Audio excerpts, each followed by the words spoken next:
எல்லாருக்கும் வணக்கம். இந்த பதிவில் எதை பற்றி பார்க்க போகிறோம் அப்படின்னு கேட்டிங்கன்னா, அதாவது மக்களே, தமிழக மக்களால்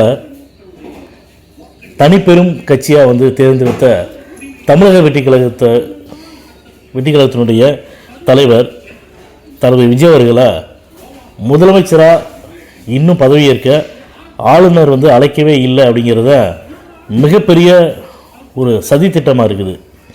இந்த சதித்திட்டத்துக்கு பின்னாடி யாரெல்லாம் இருக்காங்க அப்படிங்கிறத நம்ம பொறுத்திருந்ததை பார்க்கணும். ஆனால் அவங்க என்னதான் சதித்திட்டங்களை தீட்டினாலுமே 1 or 2 days தள்ளி போகுமே தவிர நிச்சயமாக விஜய் அவர்கள் தான் முதலமைச்சராக பதவியேற்க போகிறாங்க. இதுக்கிடையில் எடப்பாடி பழனிசாமி அவங்கள முதலமைச்சர் ஆக்கிடுவாங்க, முதலமைச்சர் ஆக போகிறாரு அப்படின்னு சொல்லிட்டு அதிமுகவை சார்ந்தவங்க வதந்திகளை பரப்பிட்டுக்கிறாங்க.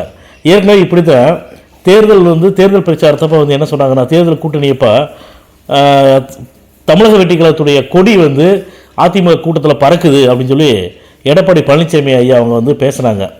கொடி பறக்குது பார்த்தீங்களா அப்படின்னு. அதிமுகவுடைய தொண்டர்களுடைய கையிலேயே தாவேக்காவோட கொடியை கொடுத்து அதிமுக கூட்டத்தில் பறக்க வச்சுட்டு கடைசியில் தாவேக்காவோட தொண்டர்கள் தான் அங்கிருந்து பறக்க வச்சாங்க அப்படின்னு சொல்லி மிகப்பெரிய ஒரு வதந்தியை கீழ்த்தரமாக அதிமுக செஞ்சிச்சு. அதவே தான் இப்போ திரும்பி பண்ணியிருக்கிறாங்க. திமுக அதிமுகவோட கூட்டணிக்கு வரப்போகிறாங்க, எடப்பாடி பழனிசாமி அவங்கள தான் முதலமைச்சராக தேர்வு செய்ய போகிறாங்க அப்படின்னு ஒரு கற்பனை கதையை கட்டுக்கதையை அடித்து விட்டுட்டுக்குது அதிமுக. இதை திமுக தரப்பில் இருந்து ஏற்கனவே நேற்று சொல்லிட்டாரு திரு ஸ்டாலின். அவங்க என்ன சொன்னாங்கன்னா, தமிழக வெட்டிக்கழகம் ஆட்சி அமைக்கிறதுல எங்களுக்கு நாங்கள் எந்த ஒரு இடையூறு செய்ய மாட்டோம் அப்படின்னு சொல்லி சொன்னாங்க. இன்றைக்கி கனிமொழி அவங்க பேசும்போது வதந்திகளாக நாங்கள் எதுவும் பதில் சொல்ல முடியாது, இது எல்லாமே வதந்தி தான் அப்படின்னு சொல்லியிருக்காங்க. ஆனால் அதிமுக மேலும் மேலும் இந்த மாதிரியான வதந்திகளை மட்டும்தான் பரப்பிட்டு இருக்கிறாங்க. அதுக்கு பின்னாடி யார் இருக்கா அப்படின்னா பிஜேபி இருக்குது. பிஜேபியோட அழுத்தத்தாலையும் அதிமுக இந்த மாதிரியான ஒரு கேவலமான ஒரு செயலை செஞ்சுட்டு இருக்கிறாங்க.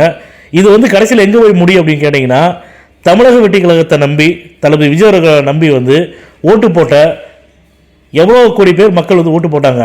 அந்த மக்களுடைய எழுச்சியை, இளைஞர்களுடைய புரட்சியை ஏற்படுத்தும் விதமாக, மக்களிடையே வன்முறையை தூண்டுற விதமாகத்தான் இப்போ பிஜேபி அரசாங்கம் பண்ணிட்டு இருக்குது. இதில் எந்த ஒரு மாற்று கருத்தும் கிடையாது.